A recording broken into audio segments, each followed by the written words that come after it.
the ladders. In the name of Allah, the compassionate, the merciful, a skeptic once demanded that punishment be visited forthwith upon the unbelievers. No power can hinder Allah from punishing them. He is the Lord of the ladders, by which the angels and the spirit will ascend to him in one day, a day whose space is 50,000 years. Therefore conduct yourselves with becoming patience. They think the day of judgment is far off, but we see it near at hand. On that day the sky shall become like molten brass, and the mountains like tufts of wool scattered in the wind. Friends will meet, but shall not speak to each other. To redeem himself from the torment of that day, the sinner will gladly sacrifice his children, his wife, his brother, the kinsfolk who have given him shelter, and all the people of the earth, if then this might deliver him. And if you've ever read the Berlin Papyrus they put into that Rebel and the Soul book, this is this is what they're talking about right here.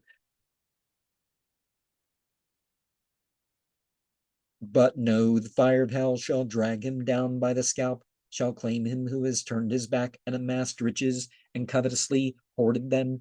Indeed, man was created impatient. When evil befalls him, he is despondent, but blessed with good fortune, he grows stingy. Not so the worshippers who are steadfast in prayer, who set aside a due portion of their wealth for the beggar and for the deprived, who truly believe in the day of reckoning and the dread of the punishment of their Lord, for none is secure from the punishment of their Lord, who restrain their carnal desire, save with their wives and slave girls, for these are lawful to them. He that lusts after other than these is a transgressor.